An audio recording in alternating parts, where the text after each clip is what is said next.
tubaab après mu continué ko wax ci wolof pourquoi parce que dañoo toll ci combat foo xam ni yell na ñu ne bitim réew xam ni xew Sénégal parce que am na ñu ne ci réew mi ñoo xam ni waxi caay-caay yeeg wax yenn yi ci olof lañ koy wax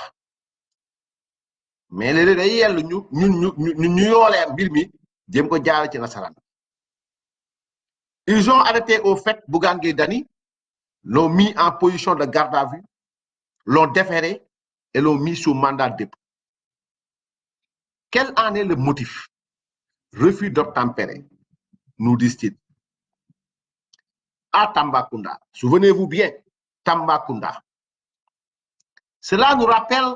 un an auparavant l'arrestation du leader de Pastef dans cette même ville, Tambacounda, là où Bougane actuellement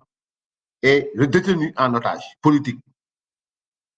Lui-même, le leader de Pastef, avait été arrêté, sa caravane de la liberté avait été arrêtée, stoppée au niveau de l'entrée de Tambacounda. Sa caravane de la liberté. Avait-il refusé d'obtempérer? Avait-il été arrêté? Était-il dans ses droits? Et lui, il avait fait fi des injonctions de l'ancien ministre de l'Intérieur, Antoine Félix Abdoulaye Diome, qui avait d'ailleurs émis un communiqué pour le rappeler à l'ordre. Il avait fait fi des instructions du ministre de l'Intérieur et des autorités administratives. Que devons-nous tirer maintenant ci li nga xamante ni moom moo xew mooy jàpp nañ Bougane Gueye Dany au fait démb la ko gendarmerie téye pour refus d'obtempérer dool ko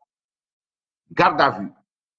xëy tey ci altine mu fanaan fa ñaari fan mu fanaan fa benn fan dimanche bi ñu xëy defeere ko Tambacounda ci kanamu procureur de la République procureur dóor ko mandat de dépôt yóbbu ko ne da koy àtte le 30 octobre mais fan lañ ko téye présentement Bougane Gueye ñu ngi ko téye Tambacounda mu war ñu fàttali nag loo xam ni yàlla moo nekk di jaaralewaat mbir yi ni mu waroon jaaree maa ngi ciy ñëw léegi ak étudiants yi yàlla moo jaarale mbir yi na mu waroon jaaree ñu fàttali ko tuuti daaw mbindeef moo taxaw jël micro yor lance-pierre d'abord yor lance-pierre def nii xale bi gis lance-pierre bi mu teg ko jël kaddu ne maa ngi nii di jóge Ziguinchor Dakar laa jëm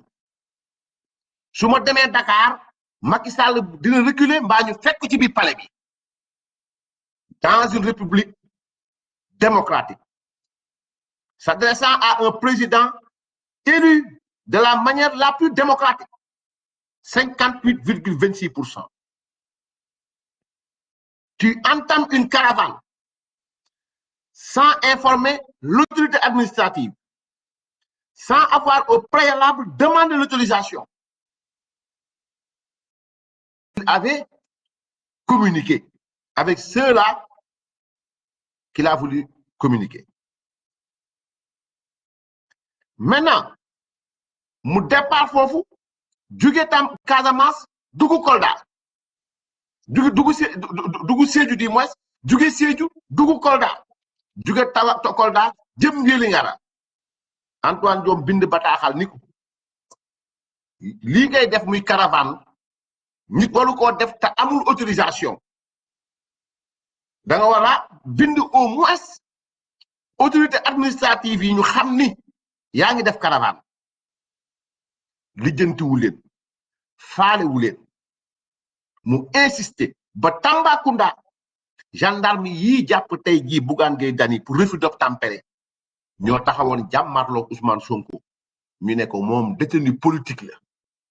kon xanaa Bougane Gueye béni politique la maanaam un béni politique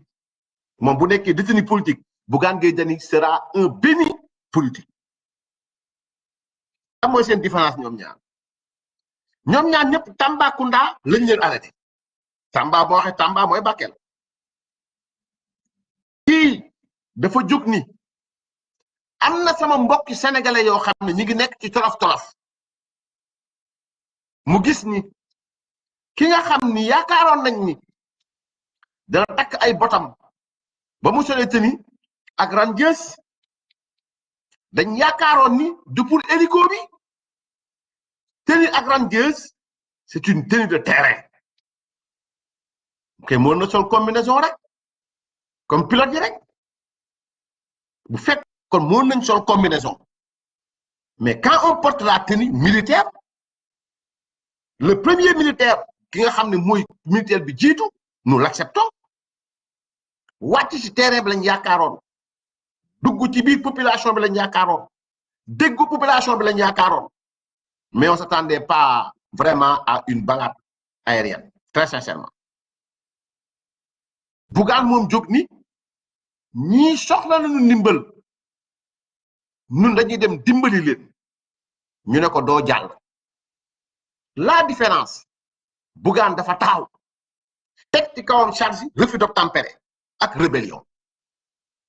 mais rébellion qui est plus rebelle que celui-là même qui ose s'attaquer à la première institution de ce pays, qui est plus rebelle que celui-là qui a traité la magistrature de délinquant, qui est plus rebelle que celui-là qui a traité un magistrat de lâche, qui est plus rebelle que celui-là qui a appelé 200 000 jeunes à descendre sur le terrain et aller marcher vers le palais de la République, qui est plus lâche que tous ces jeunes qui sont là, bien entraînés, tous ceux à qui on doté une arme seront dans la possibilité de marcher vers le palais, de traîner le président élu, comme on l'avait fait avec Samuel Doe. moo gën a nekk rebelle ki taxaw ne man maa ngi départ sama caravane su ma yeggee Dakar bu reculé wul daa fekk palais ba ku gën a rebelle ki taal laay ba ne maa ngi woo 200 000 jeunes ñu fekk ma fi ñu dox jëm palais kii plus rebelle ki taxaw dialogue ñëpp di ko dégg mu ne maa xam Diallo lâche la kan moo gën a nekk rebelle koo xam taxaw nga ñëpp di dégg nga ne justice Sénégal ay maanaam magistrat ay délinquant lañu kan moo gën a nekk rebelle ki nga xam ne taxaw na yor micro ñëpp di ko déglu mu ne ndaw yi fi nekk entraîné ba am doole ku leen jox ngànnaay ñu dox jëm palais traîner le président élu comme Samuel Doe kon kooku bu nekkee otage politique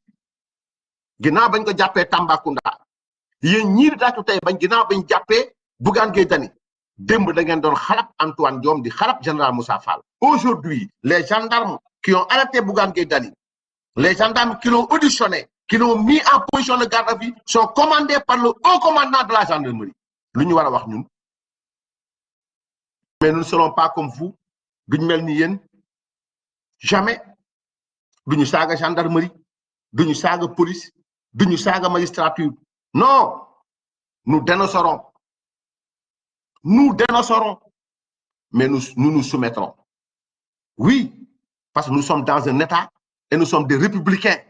lu ñu yoon may la ñuy jël mooy jël avocat layal ko ci kanamu justice bi layal ko ci kanam peuple sénégalais parce que peuple sénégalais xam nañ ni Bougane Gueye Dany est un détenu ou bien est un béni politique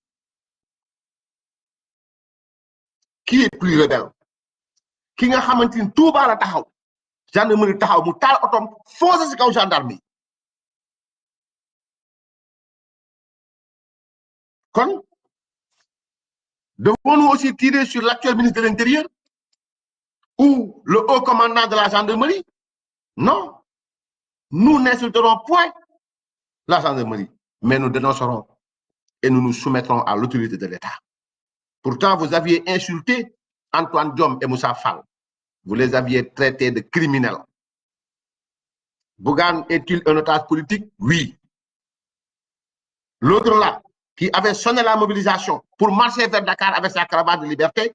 était-il un otage politique? Non. Non du tout. Lui, il avait défié la justice du Sénégal. Kon mbirum Bougane njàngat boobu nga ci am ci détail yu sew sewaan yooyu nga ciy am maanaam mooy yàlla dogal na ni fa ñu téye woon waa ji la fi la Bougane nekk ñu téye woon waa ji ñoo téye Bougane waaye ndax ñoom ñaar illa yi benn la déedéet Bougane da doon dem dimbali ay nit kii dafa def caravane am ne bu ma demee ba Dakar bu reculé wul naa ko fekk palais ba akasal am nii la mbir yi demee kon boobu mooy premier point maintenant